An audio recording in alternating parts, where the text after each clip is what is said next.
So, Josh Hawley is the supposed populist Republican, the furthest left Republican, namely on economic issues. But the mask slipped a little bit. Check this out. Just think about it in terms of what's better for America, not Democrat, Republican, individual. What's going to grow America more? What's going to grow America more? What's going to make us more competitive, stronger? What's going to make us better educated? And the good news is, I think there's overwhelming bipartisan support for this. If you look at the polling data, Republican voters overwhelmingly support it. Now I just got to get some of my Republican colleagues to support it. Well, we know who he's talking about. Guys in the Senate. Let's bring in Republican Senator from Missouri, Josh Hawley, author of a brand new book, comes out today. It's called The Tyranny of Big Tech. Good morning to you, Senator. Good morning. Good morning. So, according to the president, overwhelming support, bipartisan support, Republicans across the country support it, but he needs some of you Republicans in the Senate to support it. Mitch McConnell said yesterday, there's not one senator on the Republican side going to support it.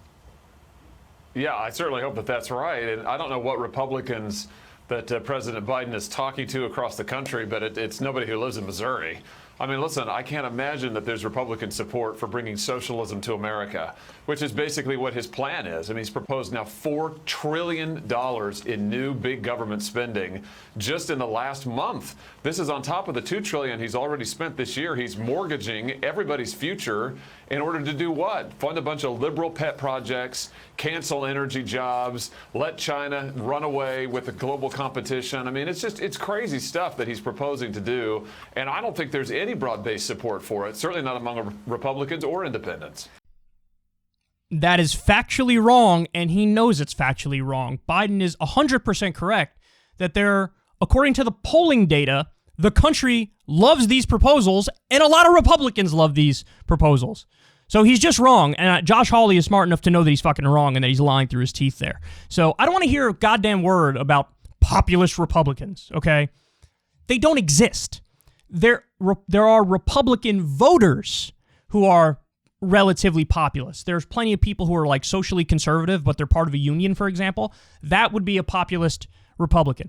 Josh Hawley ain't no fucking populist, okay? This is a guy who supported a bunch of the outsourcing deals. He didn't even support the $15 minimum wage. And you want to talk about, you're a populist. My ass cheeks, son, you're a populist. So let's talk about Biden's plans that he says, hey, this is good for America and you got broad support for it. Let's talk about it. He's talking about $621 billion for transportation. So in other words, improve road, bridges, railways, and other infrastructure. He's talking about home care services and workforce, spending $400 billion for that. It makes it so that you have caregiving for the elderly and disabled Americans. He wants to spend $300 billion to boost U.S. manufacturing, which again is something a populist is supposed to be in favor of. Spend money to boost U.S. manufacturing? Of course they should be in favor of that. Wants to spend $213 billion on housing. I think that's really important. And for people who don't like the fact that there's a lot of homeless people out there, you want to clean up the streets, you should support this. $180 billion for research and development to make the U.S. a leader in critical technology. $111 billion upgrading our water infrastructure, so getting rid of all the lead pipes, for example, and things of that nature. 400,000 schools and childcare facilities have exposure to lead pipes. He wants to upgrade that. Spend $100 billion on schools, $100 billion on digital infrastructure, which is colossally important in order to keep us globally competitive. Workforce development, $100 billion. Job training, that would be. Veterans hospitals and federal buildings, $18 billion. And he funds it through a freaking corporate tax hike.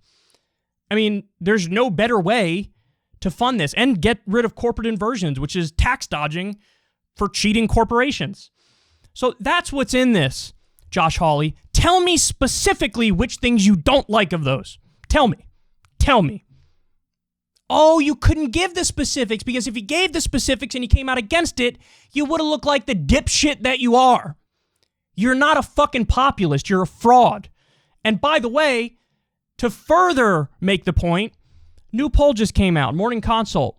What percentage of the American people support Biden's affordable child care plan? 64%. Universal pre-K, 63%. Free community college, 59%.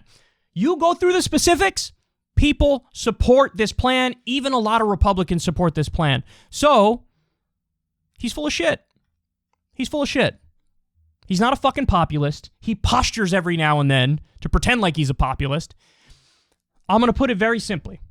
If you consider yourself populist and you're a Republican or you're on the right, if you can't look at Biden's moderate infrastructure proposal and moderate tax proposal and weak social democratic plans, if you can't support that, then you're just simply not a fucking populist. Because an actual populist would support this. The Republican voter I described before, who's in a union and is economically left but socially conservative, they would support this. Who do you think makes up some of the people who are the Republican voters who support this? It's people like that. That would be a populist Republican. He ain't no fucking populist. A populist would support these moderate proposals to upgrade our infrastructure. Biden's not even proposing $5 trillion, which is about what you need to upgrade it sufficiently. He's not even proposing that. You can't support this bare minimum proposal? Really? Well, then you're not a populist.